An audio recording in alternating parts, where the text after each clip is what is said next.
Class 12 के physics में के ऑप्टिक्स में आज हम एक नया चैप्टर देखने जा रहे हैं, प्रकाशिक यंत्र, ऑप्टिकल इंस्ट्रूमेंट्स, इसके बारे में। तो ऑप्टिकल इंस्ट्रूमेंट्स क्या है? ऐसे यंत्र या वह डिवाइस जो प्रकाश की उपस्थिति में कार्य करता है, या ऐसे ही बोल सकते हैं कि जिन यंत्रों का उपयोग हम वस्तुओं को देखने में करते हैं प्रकाशिक यंत्र कहलाते हैं। ये बहुत सारे हैं, लेकिन हमको पढ़ना क्या है उसी को सीरीज में हम लोग देखेंगे। जैसे कि मान लो माइक्रोस्कोप है, ये पढ़ना हमको। ये दो हैं, सिंपल और कंपाउंड या कॉम्प्लेक्स। टेलीस्कोप पढ़ना है, वह सूक्ष्मदर्शी, ये हुआ दूरबीन या दूरदर्शक। ये भी दो है पढ़ना हमको।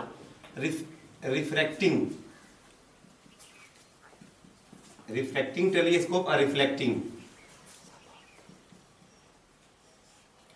आई पढ़ना है, ह्यूमन आई के बारे में पढ़ना है। तो ये सब हमारे चैप्टर में पढ़ने को है।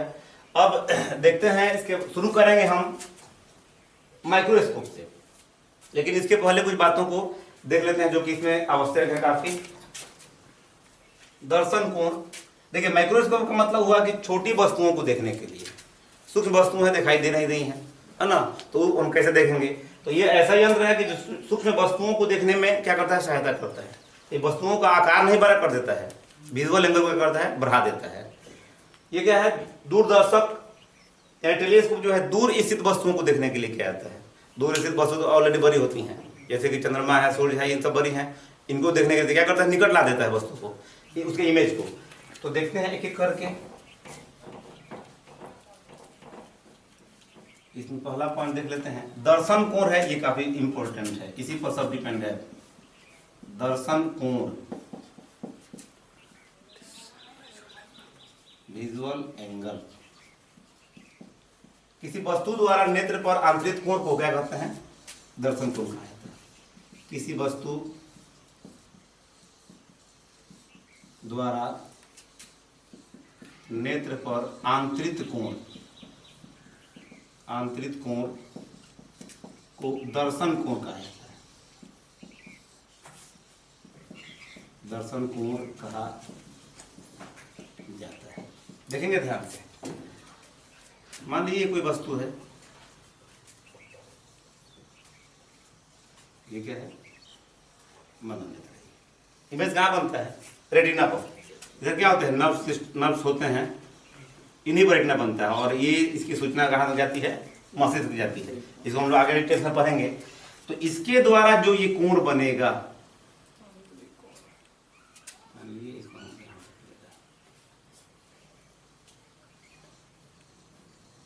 ये जो कोण बना, यही क्या है, चलो अल्फा ले लेते हैं, यही विजुअल एंगल है।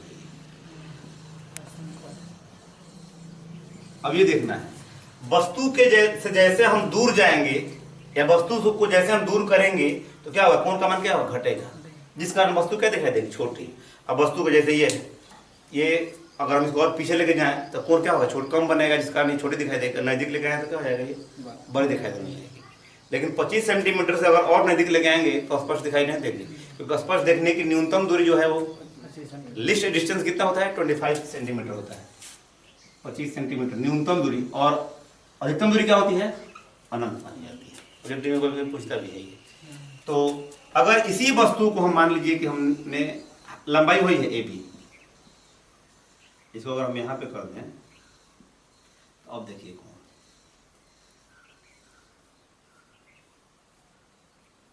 कोण का मान ये हो गया, कम हो गया ये। अब यहाँ पर ये छोटी वस्तु बनेगी। पहले इतना बड़ा बन रहा था, अभी इमेज कितना बन रहा है, इमेज क्या बनता है, रेटिना पर। ये सब आप जानते हैं। तो विजुअल एंगल मतलब किसी वस्तु द्वारा नेत्र पर जो आंतरिक कोण होता है वो क्या कहता है, उस कोण को क्या कहते हैं, दर्शन कोण। वस्तु से निकट जाने पर दर्शन कोण का मान क्या होता है, बढ़ता है, जिस कारण वस्तु बड़ी दिखाई पड़ती है। और वस्तु से दूर जाने पर दर्शन कोण का मान क्या होता है, छोटा हो जाता है, जिस कारण क्या होता है, वस्तु। अब ये मार्कर है तो मार्कर छोटा बड़ा नहीं हो रहा है, इसका आकार, इसका इमेज रेटिना पर छोटा या बड़ा बन रहा है, जिस कारण क्या बड़ी या छोटी दिखाई पड़ती है। अब इसमें हम देखते हैं एक और पॉइंट, एक एक करके देखेंगे। देखते हैं आवर्धन क्षमता या कोणीय आवर्धन। इसके बाद हम ऑप्टिकल इंस्ट्रूमेंट को देखेंगे और इसका व्यंजक प्राप्त करते चलेंगे। तो आवर्धन क्षमता क्या है? किसी प्रकाशीय यंत्र द्वारा बने और अंतिम प्रतिबिंब के दर्शन कोण, अंतिम प्रतिबिंब जो दर्शन कोण बना रहा है तथा उसी स्थान पर स्थित वस्तु द्वारा बने दर्शन कोण के अनुपात को उस यंत्र का क्या कहा जाता है? आवर्धन क्षमता कहा जाता है।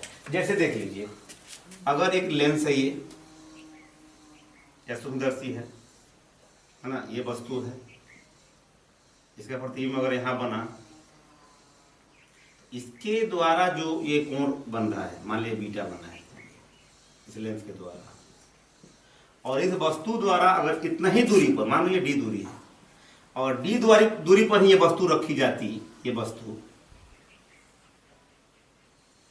डी दूरी पर, और यहाँ पे ये आई अगर है, ये अल्फा अगर कोण बन रहा है, देखिएगा इस उपकरण द्वारा जितनी दूरी पर प्रतिबिंब बना है और इस प्रतिबिंब के द्वारा जो विजुअल एंगल बन रहा है, दर्शन कोण बन रहा है, उसका अनुपात उसका, और उतनी ही दूरी पर ये वस्तु जो है ए बी,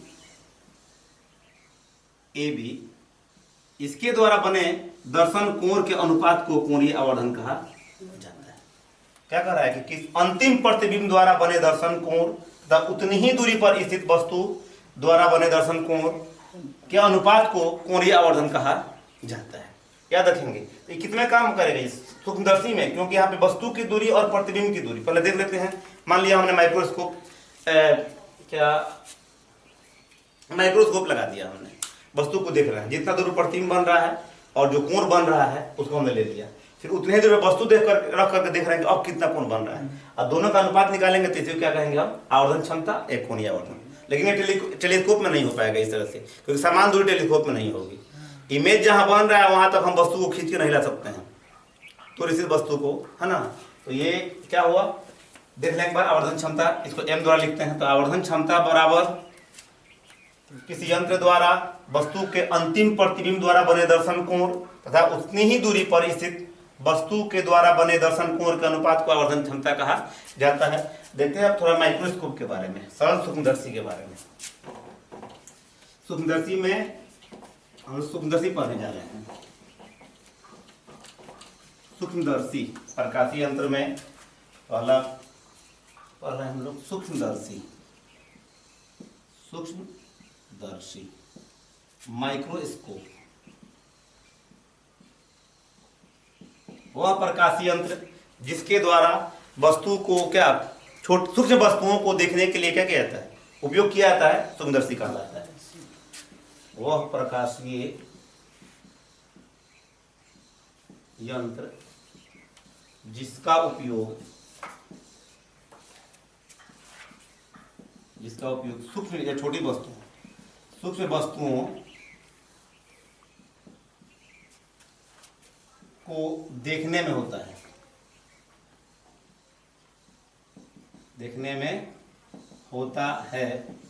कमा सूक्ष्मदर्शी कहलाती है।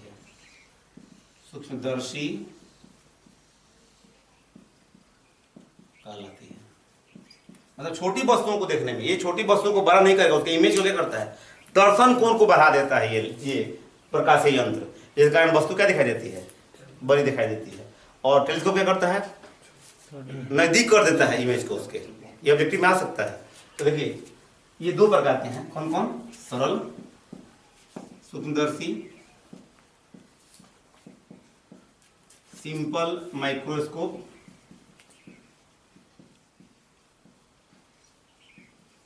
और संयुक्त सूक्ष्मदर्शी।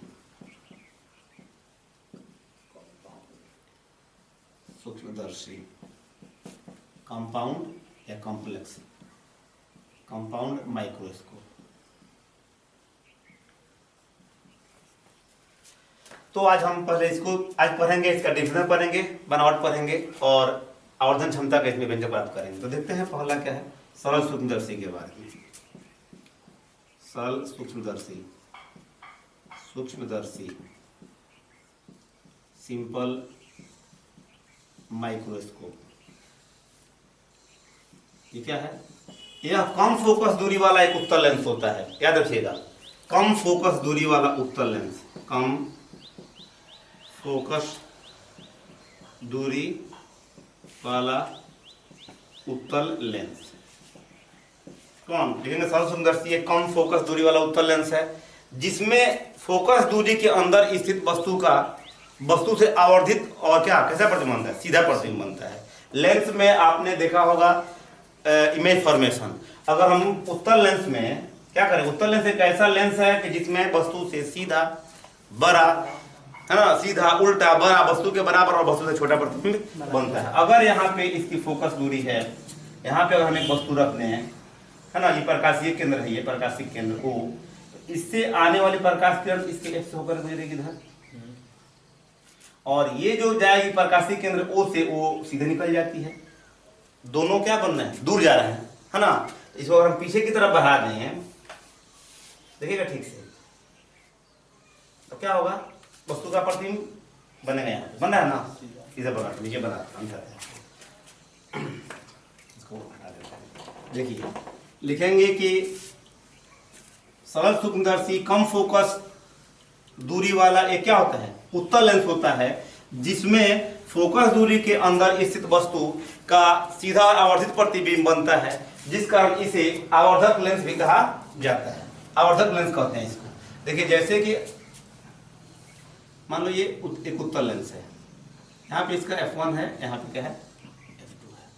यहाँ पे हमने वस्तु को रखा AB है ना, तो अगर ये समांतर जाएगी प्रकाश किरण, एक F से होकर गुजरेगी समांतर जाने वाली प्रकाश किरण, और अगर O से हम लेकर जाएं ये तो सीधे निकलेगी। ये दोनों की दूरी बढ़ रही है, तो पीछे अगर हम बढ़ा दें, देखिए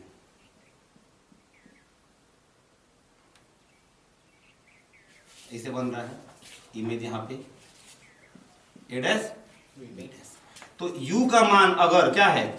छोटा है किससे? F से, तो प्रतिबिंब क्या कैसा बनता है? तो प्रतिबिंब आवर्धित बनता है। आवर्धित माने बड़ा बनता है, आवर्धित बनता है, जिस कारण है ना उत्तल लेंस को आवर्धक लेंस भी कहा जाता है ना। जिस कारण उत्तल लेंस को आवर्धक लेंस कहा जाता है। आवर्धक लेंस, मैग्नीफाइंग ग्लास या लेंस भी कहा जाता है।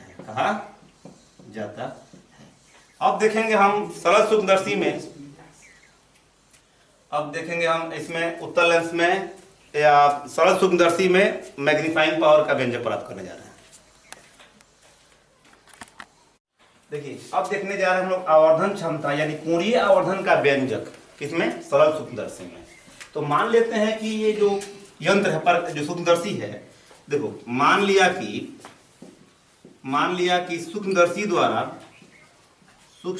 द्वारा बना अंतिम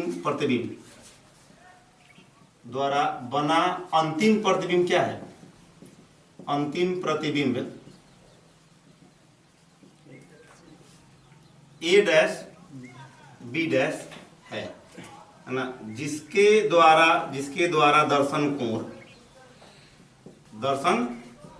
बीटा बनता है। कितना दूर पर है? मान लिया कि सूक्ष्मदर्शी द्वारा बना अंतिम प्रतिबिंब D दूरी पर है तथा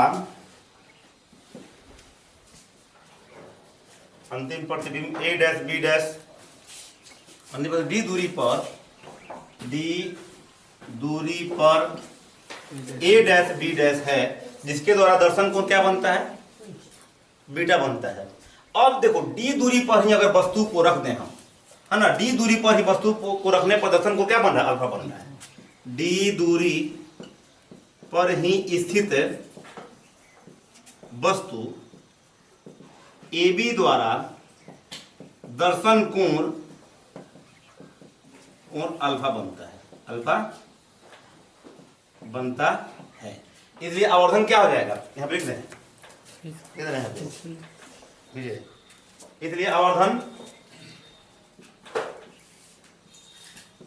m बराबर अंतिम प्रतिबिंब द्वारा बना दर्शन कोण बीटा बट्टा क्या अल्फा, वस्तु द्वारा बना प्रतिबिंब ये हो गया अल्फा हो गया। देखिए उपाक्षीय किरणों के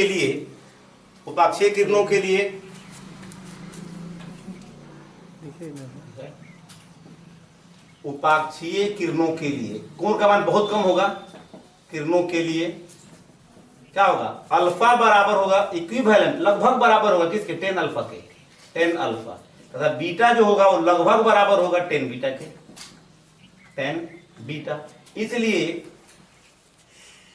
m बराबर बीटा के बदले लिखिए 10 बीटा, 10 बीटा बट्टा 10 अल्फा, 10 बीटा बट्टा 10 अल्फा, ये हो गया ये। तो अब जरा देखते हैं हम लोग 10 बीटा का मान क्या हो रहा है यहाँ पे, 10 बीटा इसके लिए ये कोण इसके लिए है लंब बट्टा आधार, है ना। 10 बीटा होता है लंब बट्टा आधार, यानी कि a डैश b डैश बट्टा o a dash, a dash b dash बट्टा o a डैश, टोटल का बट्टा 10 अल्फा यहाँ पे ab बट्टा od oa, ab बट्टा oa। जब देखो a डैश b डैश बट्टा o a डैश कितना है, d है, o डैश कितना है d, अब बट्टा ए बी बट्टा डी, डी से डी क्या होगा कैंसिल, यानी कि m बराबर आ गया हमारा a डैश b डैश बट्टा ए बी, ये आया इसका मान m का मान। अब देखते हैं हम क्या,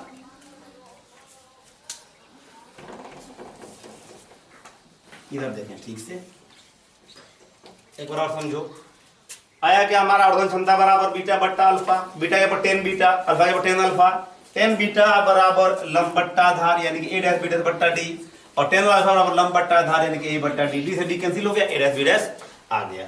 अब देखते हैं इसमें समरूप, देखो o a dash b dash और o a b दोनों समरूप हैं, समरूप है कि नहीं है, क्योंकि ये कोण 90 है और ये भी कोण 90 है, और ये जो बीटा है ये दोनों में है। तो त्रिभुज o a dash B dash similar त्रिभुज है कितना ओ ए बी के, तो लंब बट्टा लंब यानी ए डैश बी डैश बट्टा इसका लंब क्या है ए बी बराबर इसकी दूरी क्या है ये आधार, आधार बट्टा आधार यानी कि डी बट्टा एक्स, डी बट्टा एक्स, और ए डैश बी डैश देखो ए डैश बी डैश बट्टा ए बी बराबर ए डैश बी डैश बराबर बट्टा ए बराबर क्या है एम, यानी एम बराबर क्या आ रहा है डी बट्टा एक्स, इसको 2 कर देते हैं समीकरण। अब देखते हैं हम अंतिम प्रतिबिंब के लिए, माने सरल सुंदरसी के लिए अंतिम प्रतिबिंब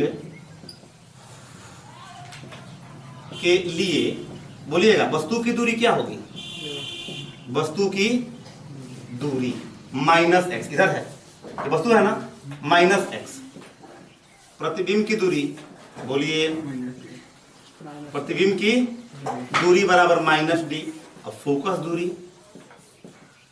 क्या होगी एफ होगी है ना, माइनस डी है ये minus x minus D, focus दूरी क्या है एफ है, तो लेंस सूत्र का व्यवहार कर देंगे हमारा आंसर आ जाएगा। देखिए इसको मिटा देते हैं, लेंस सूत्र से लेंस सूत्र से क्या होता है 1/v माइनस 1/u बराबर 1/f, तो 1/v के जगह पर देख लीजिए हमारा क्या है, बस प्रतिबिंब की दूरी क्या है minus D minus 1/- minus x बराबर 1/f हो रहा है ना, ये हो गया देखो 1/ माइनस डी प्लस 1/x बराबर 1/f। एक काम करिए डी से गुना कर दीजिए, डी से गुना करने पर d बट्टा माइनस डी जोड़ d बट्टा एक्स जोड़ d बट्टा कितना f, ये d से d कैंसिल हो जाएगा, तो -1 जोड़ d बट्टा एक्स बराबर d बट्टा f, एक को इधर लेकर चलाओ, तो d बट्टा एक्स बराबर 1 जोड़ d बट्टा f, d बट्टा एक्स है, और अभी यहाँ पे हमारा आया था d बट्टा एक्स क्या आया था m आया है, d बट्टा एक्स क्या है m, तो d बट्टा एक्स हम क्या लिख देंगे m बराबर 1 जोड़ d बट्टा f। ये क्या हुआ सरल सूक्ष्मदर्शी के लिए कोणीय आवर्धन यानी आवर्धन क्षमता के लिए व्यंजक हो गया। अब नेक्स्ट वीडियो में हम देखेंगे संयुक्त सूक्ष्मदर्शी क्या है, इसके बनावट, क्रिया विधि और आवर्तन क्षमता के व्यंजक। बहुत बार पूछा हुआ एग्जाम में क्वेश्चन है ये संयुक्त सूक्ष्मदर्शी के बारे में। तो ठीक से नोट करेंगे, वीडियो को शेयर करेंगे, याद करेंगे।